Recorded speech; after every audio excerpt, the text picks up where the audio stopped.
Welcome to the Energetic Brew. We are here to share with you information about Leo season. It's going to be about matters of heart. It's going to be a lot to do with our community. Welcome. Thanks for being here. My name is Rochelle McFarlane, and I am a rising Pisces, a Capricorn sun, and a Libra moon here to help you merge Leo season. And I have the pleasure of being co-hosted by my lovely Zane. Zane, you want to join us here? Or Thank yeah, you. you're here. Yeah, I'm here. Yeah, I'm here. I'm live. And I'm coming from the perspective of a rising Virgo, a Capricorn moon, and a Sun Pisces. Here to give that mutable but yet structured energy that Virgo brings and Capricorn to our emotions. So yeah, looking forward to talk about Leo season here.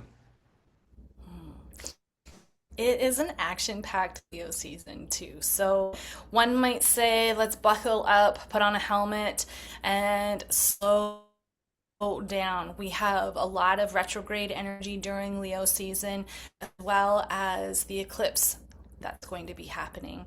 Let us know down below. What do you know about your chart? And are you wanting to learn more about your chart?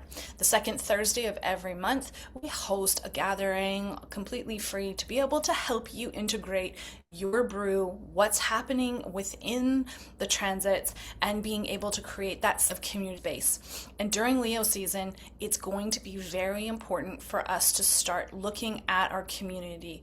How are we being supported? Where are we needing more support? And that's a lot to do with what we're here for. Hey, Zane? Yeah, here to bring support for those that are curious about astrology and also just that sense of learning, but also creating spaces to have conversations about it. Yeah, so you can bring your chart, you can ask questions. We do have an option for you to upgrade to have more support, being able to look at your chart. But again, it's more about holding the space and being able to welcome in more community. Depending, doesn't matter where your astrology or body tools knowledge is, it's all about having great conversations. So, with that said, you can look down in the description where you can join us, and we would love to have you there. It's the second Thursday of every month from 7 to 8:30 Pacific Daylight Time. With let's just dig into this. What does Leo mean for you, Zane? Mm, well, it's symbolized by the lion, and it's got that sense of standing out, that standing on the rock I envision and creating a big roar, that sense of creating the spotlight, but also basking in it too. I love it. And I love that you wore red for our Leo season too. So Leo has the representation of fixed fire. It is in the northern hemisphere, the time of the middle of summer. So this is where we can feel the heat. We can feel the passion of summer. We can feel the connection to a lot of the harvests coming into bounty, things ripening. So when it comes to getting the most out of Leo season, no matter where it is in your chart, think about what is ripening in your life, what is coming to fruition, what is being celebrated. You'll want to mark your calendar for I was going to say January. Oh my gosh. No, the other month, one of the other 3 months that starts with J. July 29th, you want to make sure to mark your calendar for that full moon in Aquarius. This will be a time to celebrate the community members that are helping you out, but it'll also be a time for us to look at the illumination from the moon of showing us what actually isn't fitting into our community space. Reach out if you want a reading to be able to access this energy based on your own personal chart, but for the collectively speaking, we are looking at it being a time of family, a time of creating beauty, a time of it being able to light up that passionate part of ourselves. And again, really digging into what is no longer aligning. There is a need for us to slow down and to really connect to the matters of the heart during this full moon. There's I think there's a little bit of that fire horse energy that we really need to look at too. So, remembering that this is a year of change, this is a year of new beginnings, and this full moon is really going to push us to our limits, I think. I don't know. Is there anything you want to add to that? Hmm. Well, yeah, it's really that sense of pushing us to our limits here in Leo season, especially this one because we've got so many planetary shifts to look for, not necessarily to be cautious of look for or panic look for, but that sense of that energetic shift from planets going direct to others going retrograde to a lot of planets moving into a different sign, either Leo itself or a few signs before Leo or after Leo. So that shift of coming out of Leo energy, but also re-entering it with a different tone in a sense, because we can think of the planets of that different tone, different perspective that they come with. And so then it's like the idea that these planets will come in and then shake up our perspective a little bit, might create it a spotlight energy, that sense of wanting to go high drive and passionate energy. But then those that are shifting out of it might create that sense of going into more of a practical viewpoint and creating a more grounded, earthy feel of finding a little bit more balance in between. I'm not showy, but I'm not perfectionate, but we can fall into those perfectionisms and looking to be perfect. So it's those kind of those watching for those cues of not trying to soak up the spotlight and be perfect, but then also being good with done is enough, but then also paying attention to our emotional aspects because there's a fair bit that's happening within Cancer the season that we're currently kind of in recording this and the season before Leo. I think that's so true too. One of the transits that will maybe pull forward before I actually pull it forward, I want to share that we are changing up things a little bit. There are changes in general, but it's also leaning into some of these transits, being able to seek out more flow and not being able to go into resistance.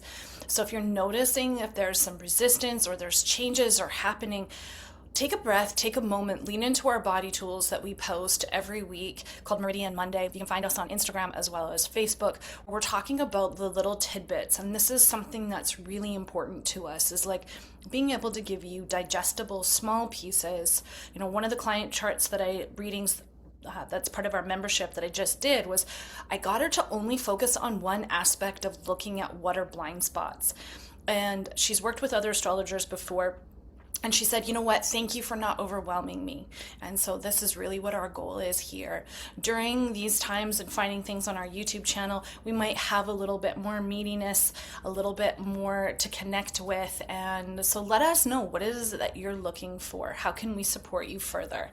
And how far do you want to grow? So Zane was mentioning about that we are recording during Cancer season. Mercury has gone retrograde in Cancer.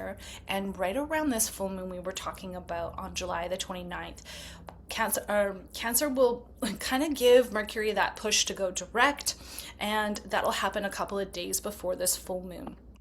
So still take time. When a planet goes direct, there's still a shadow aspect. Still slow down our communications around the full moon and about a week and a half or so after the full moon. So between the July the 29th, the full moon, and when we have the new moon on the August 12th, take time, mark your calendar, and still have this slowness in the communication. Give yourself more time to see what has happened in the last few weeks during Mercury's retrograde. What kind of ideas transpired? How was your self-care? What did you notice and what did you learn about your levels of self-care and your capacity to care for others? Did you stretch yourself too far? Have you been being able to maybe find a little more resources and give a little bit more, or the opposite of receiving a little bit more? So when you want to slow down, give yourself permission from within, not looking on the outside. This is going to be really important during Leo season of actually giving yourself permission. It's not about exterior validation and asking for permission from others unless it involves them. So I don't know if there's anything that you want to add to that. I know during the full moon, I made a note to talk about Venus squaring Mars. And when a square happens, this full moon is going to give us some lessons. The square is going to help us review, revisit, maybe during our blind spots. What is it that, how do we love and how do we take action? And how do we take action in how we love? Are they in alignment? Or is it like smothering and not honoring the fact that we were control freaks? I think I'll pass that over to you now, Zane. Yeah, as we hug the microphone, wanting to continue asking, What are my thoughts?" and then continues on. Not calling out here at all. No. Hey, I'm here to be human. I'm here to be human. And speaking to all the moms out there, it's like this full moon and the transits that we have been in are really going to activate us in ways. Can we be open? Can we share?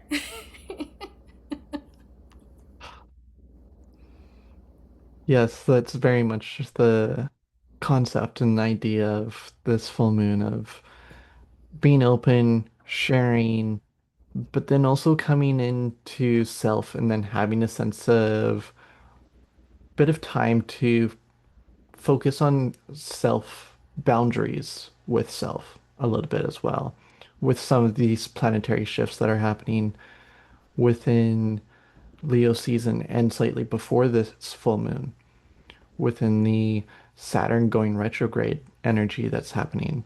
So it's like we have that sense of coming out of that miscommunication, difficulty with technology or writer's block kind of energy, or really just stuck in the head of, I know how to do this, but then it's just trapped up here and the body's not responding. Can be that retrograde energy from Mercury as well, Well where said. the with Saturn going retrograde, it's that sense of how do I respect the boundaries that I've set for myself? Like I've set a diet kind of idea where how can I keep up that diet and not let it go? Those are maybe some things that can start to appear with the Saturn retrograde of like workout routines, any routines that come back to the body, I would say. And then within that sense of also discipline within that sense of the body and taking care of it, but then also the idea of the sense of drive, but then also leadership. So it's again keeps coming back to that sense of discipline, but you don't need necessarily discipline to lead yourself. Might need a little bit to get you going, but long term, it's not something that's needed. It becomes more of a habit, wouldn't you say?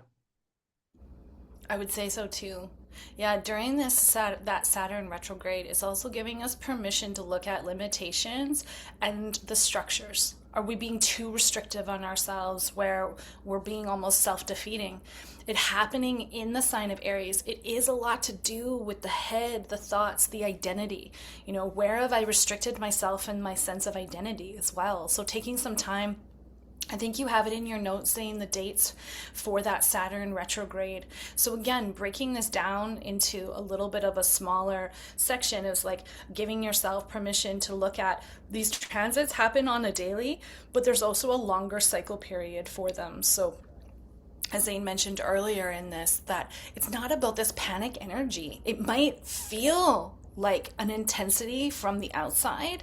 So again, the purpose of us being here to help support you is like, how can I integrate my body with these energies so I can feel supported by the energies instead of being stirred against them.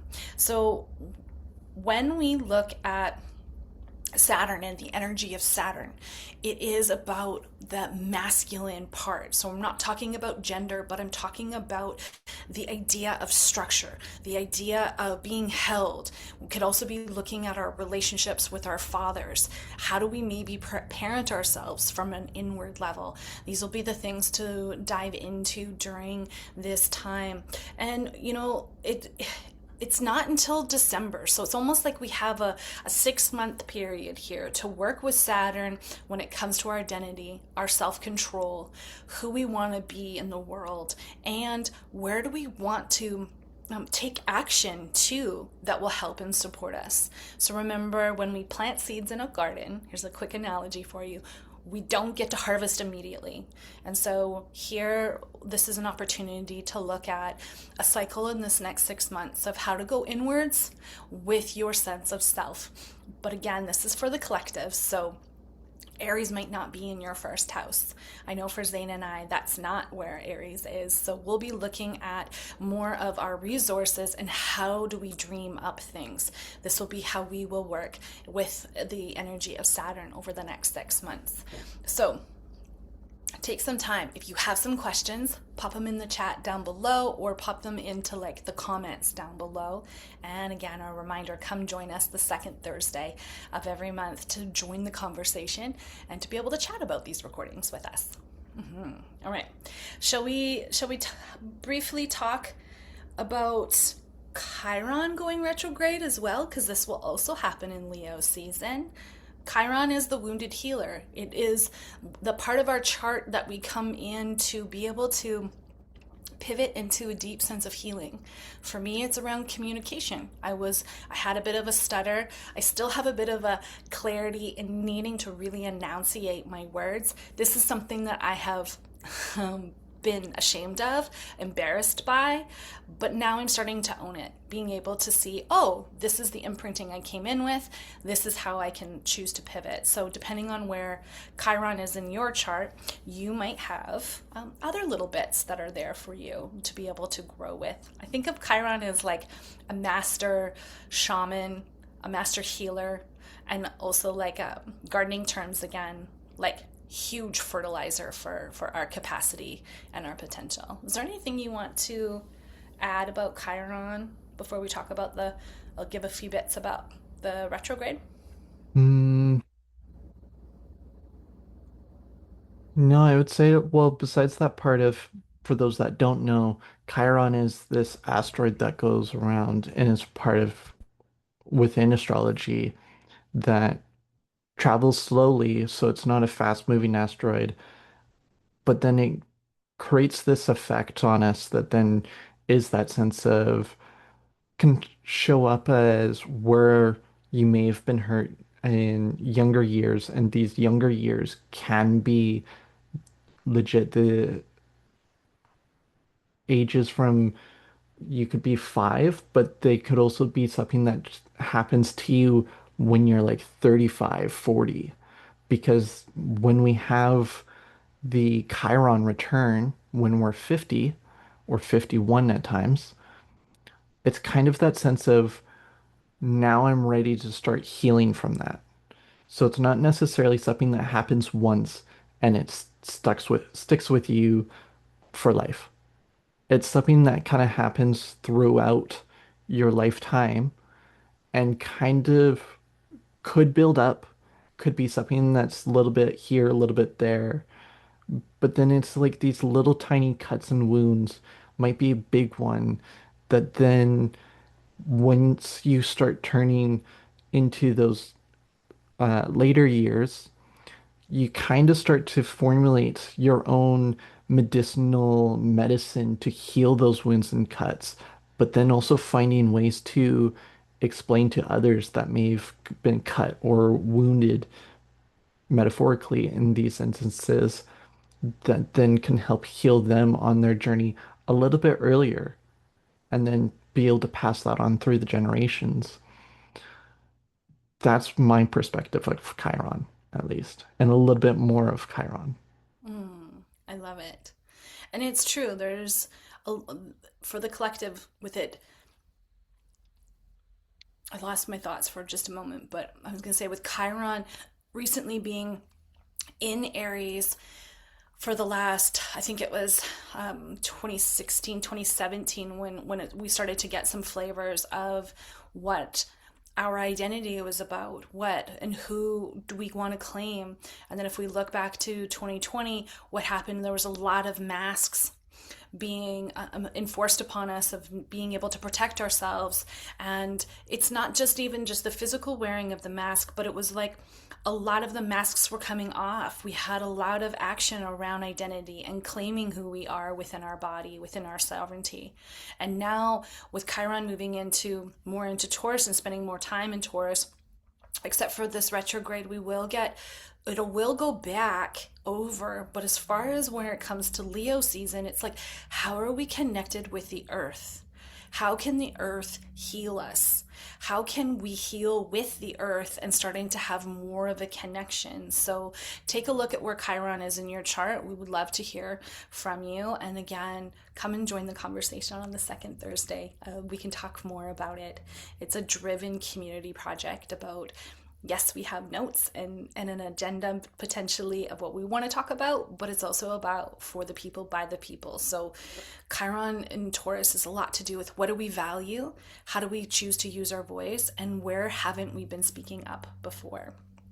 So there is the part of us within that wants to claim that healed state, wants to cross that bridge of walking in our physical body with joy and connection. So this Chiron, you might want to mark your calendar. The retrograde will be happening for some time, and it will leave Taurus by September the 18th.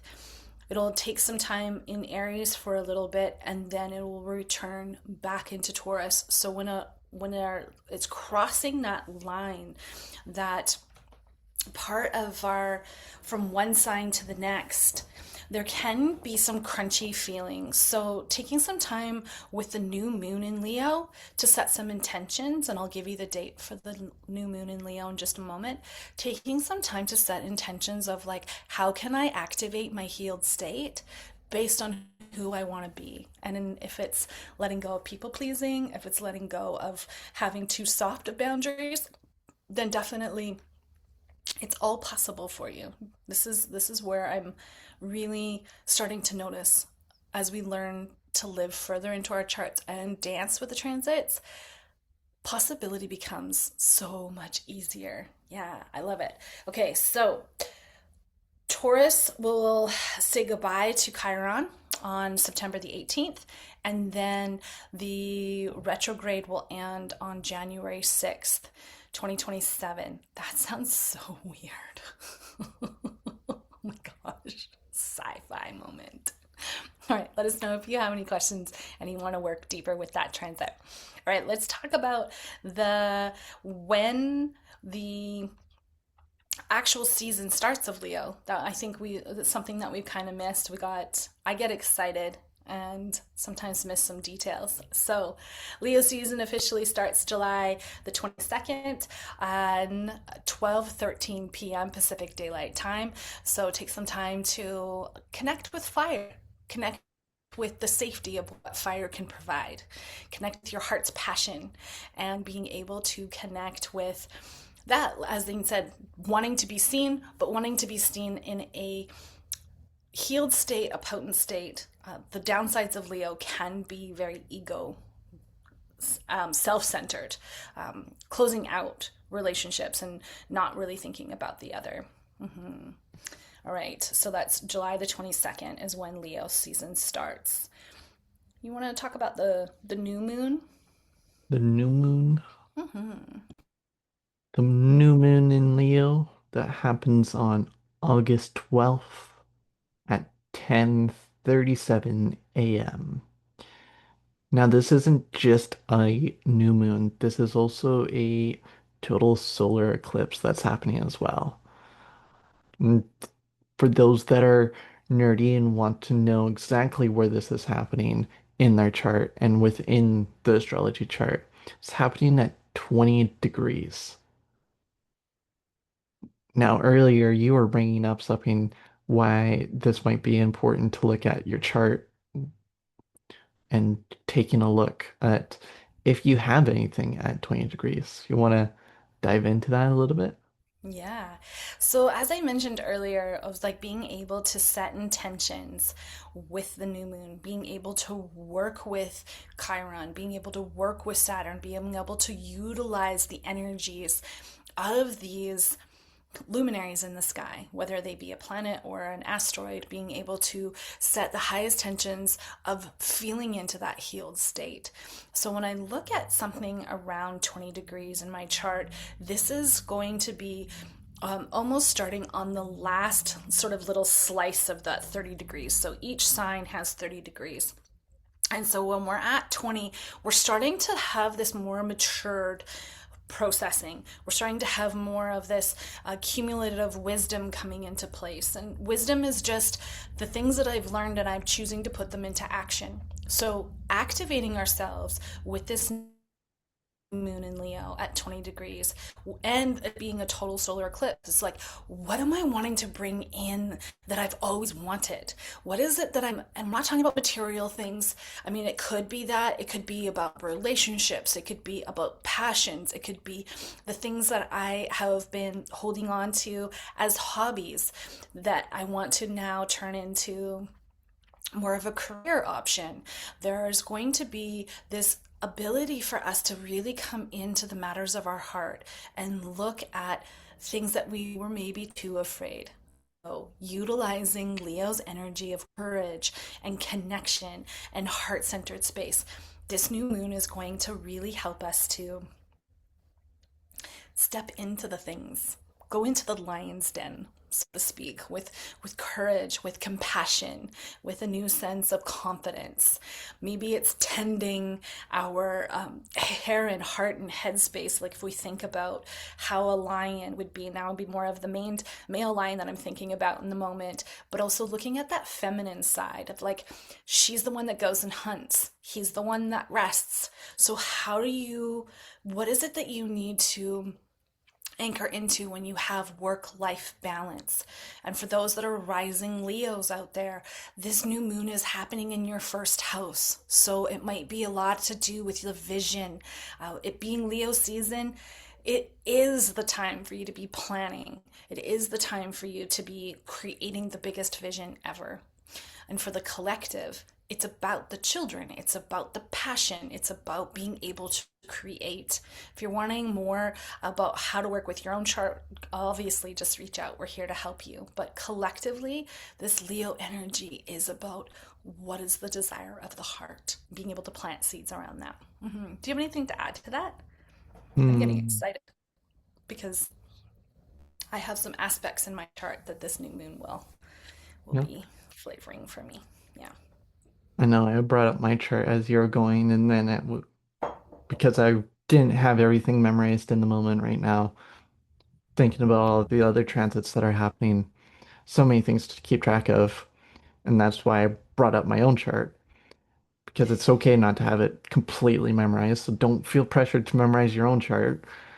And so, yeah, and then by bringing up my chart, I realized that I do have aspects almost exactly to the exact degree, but I was finding out if it was completely exact a little bit, trying to get that extra few points down kind of idea. Otherwise, what we call minutes. And so we got degrees, then minutes. And so I was seeing if the minutes lined up even as well, which I didn't quite get there quite yet. But That's okay. yeah. Oh, I like it. Yeah. There's so many parts. I'll give you I'll segue you in to see if you can find the minutes because now I'm super curious. So pulling our charts up from time to time can help us to sort of see where are we in the energetics? Where are we in the and the brew of it all. Many people think that with our name it means a drink, but we look at it as like the cauldron of life, being able to look at how are the transits moving based on the moment we took our first breath. And so there's sort of a recipe within us. And I'm sure of those of you that have been watching and hanging out with us for a while, you've heard us talk about this inner recipe. And so the transits then just sort of activate this inner recipe. We can be looking at our life's purpose. We could be looking at how it's accessing within our chart.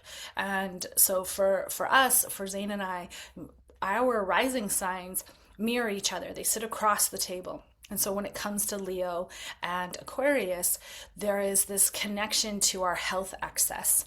So Leo and Aquarius sit across from each other. I think I bought you enough time to look at the minutes. More than enough time, yeah.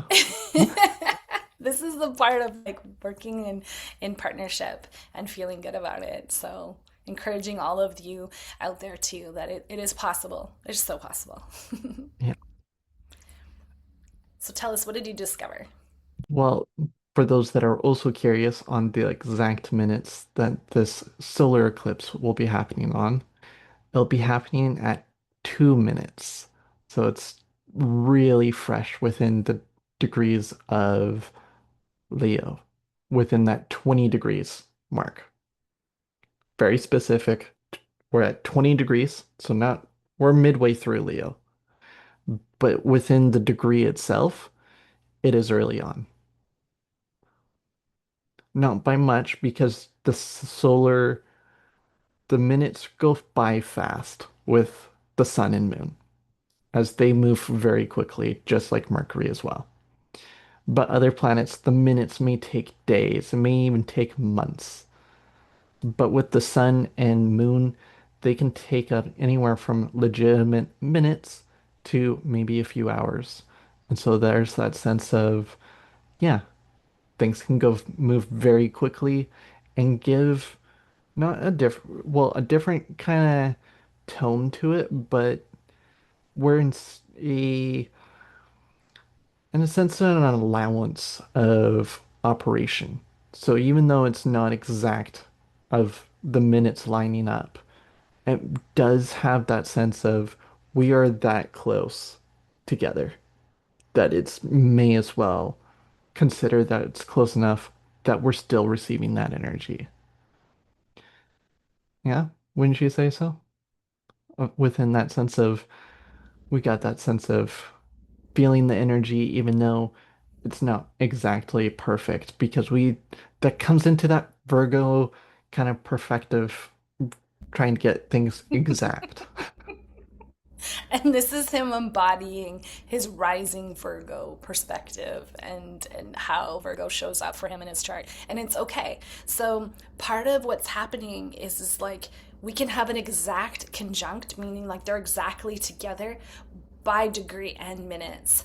So yeah, you had an awesome explanation about it, and being able to now, like, I'm really curious, what is it that's in Aquarius or in Leo that is getting activated at 20 degrees in 2 minutes for you? For me, it is my Mercury is getting activated. That's in Aquarius to be. Yes. Yeah. So being able to, so it'll be interesting. So when we look at our chart and we can see these different ingredients, the different glyphs, and like how they might connect, it is like such a fun way to look at patterns, look at how to be able to work with it. So one of the cool things that I'm noticing too is that it's 20 degrees and 2 minutes. Now he's talking about Mercury. What is the connection that I'm making here? The connection is intuition and communication and collaboration. So looking at this capacity when we're starting to bring in the numbers, it is another layer of details and information, but it's also being able to like utilize this. So perhaps this new moon is a lot to do with his communication, how he utilizes things, how he also looks at travel. Mercury being the merchant is also looking at how he might use daily operations when it comes to business. And this your contract will have just ended with your job too. So it'll be interesting to see how this all pans out. So if you want to start looking at your own chart and being supported, the best way that we can support you is by joining our membership. For $44 a month, you can, that's Canadian, so for if you're watching this in the States, I mean, your dollar goes a long way. What we do is we give you little tiny tidbit voice notes depending on what your goals are, depending on what it is that your intentions are, whether it's talking about how to utilize the new and the full moon, as we talk about a lot here on our YouTube channel, or it also can be looking at the whole gamut of breaking down the transits in small little bits. So let me give you an example. If I knew Zane, I'm going to pretend that Zane was my customer, and I looked at his chart, I would be talking about how are you collaborating, how are you communicating, and what is it that you really want to do when it comes to your intuition, when it comes to this new moon for August the 12th. August the 12th is that new moon in Leo that's happening at 20 degrees at 2 minutes. And then I can see in his chart, I almost want to pull your chart up for a visual, but I'm not going to put the pressure on in this moment, is that we'd be looking at that a little bit deeper and being able to give you this little beautiful voice note and saying, like, how do you want to speak in the world? What is it? What does your community need? And with it being in his health access, what kind of subconscious activities have you been exploring and doing? So I would recommend for him to do one of the body tools, probably tracing the meridian through the central and governing, so that we'll be helping with his brain and being able to allow the brain integration so that Mercury can really work for him in the best way. And it might be something that he didn't think about before. So that's kind of felt like a lot of information. So let me know how that lands for you, and if you're wanting to receive little tidbit voice notes from us as well, being able to live into your brew. And I think that there's so many other little bits that we're going to be sharing, so watch our Facebook and our Instagram and let us know what stood out to you the most when it came to this recording for you. Yeah. So that feeling complete then. We're moving on to the sign out here for Leo season. Yeah. I think so. Yeah, because there is so much more to share always, but I Always. know looking at our time with where we're at and wanting to stay true to our brand of breaking things down into tidbits so they're digestible, rest and digest well. May Leo season bring you closer to the matters of your own heart and being able to claim, as Zane said, your roar. Thanks for watching. Thanks for hitting that little bell and subscribing. And you can hit us up with an email, the Energetic Brew at gmail.com to connect with us further. Share this, send this on to others that you know that could benefit from receiving little brew bits from us. Yeah. Anything you want to share in closing? Hmm. All that I can think of is that lion on the rock roaring kind of majestically, the wind blowing through its mane. And so I'm like, may this be a joyous Leo season. May you find your spotlight that you can stand proud in, but not within that sense of like arrogance, Mm, bringing that heartfelt energy of pride, but not to the sense of we're pushing others down. yeah. How do we Yeah. rise up with the others? One little part that I would like to do is just to bring in, usually with these recordings and our community time, we give you a body tool. And I feel that it's really important to actually clear our heart meridian. And so, as a segue into that, before saying goodbye, I'm going to get Zane to bring up the heart meridian. The heart meridian is the one and only meridian that always needs to be traced in the direction that it is in our body. Sometimes there's a technique where we can flush meridians and run them backwards. We strongly discourage that. So the heart meridian starts in the armpit, goes all the way out the outer part of the arm and out the pinky finger. So during Leo season and getting ourselves ramped up for Leo season, tracing the heart meridian is going to help us to align with those transits, align with our heart energy. When we're tracing our meridians, As some of you have heard me say before, go slow. Feel into the energy of your own body. Feel the connectedness to feeling the touch of the skin, and notice what comes up for you when you think about having a passionate heart, when you think about having compassion for others, and especially compassion for yourself in where you've grown, meaning what lessons might be repeating themselves, what lessons have you learned. So as you trace that meridian, just allow the slowness, feeling that connected and that groundedness, slowing down the breath, and making your connection to how you feel in your own body. Often we can be going too fast, not giving ourselves time to integrate with our nervous system, with the experience that is out and all around us. So, tracing meridians is a great way for us to get grounded back into our body. So, here is the heart meridian. As you can see on the body, it starts in the armpit and it comes down that outside of the hand, and on the outside of the arm, out that pinky finger. So play with this. Allow, a hovering of energy of being, 3 inches up above from the body. Go ahead and press deeply. Maybe go softly. This is your invitation for some sacred play. And with that, I think we can wrap this up. Thanks for subscribing. Thanks for leaving us a message. And never hesitate to send us an email, theenergeticbrew@gmail.com. Make it a great Leo season. Until next time.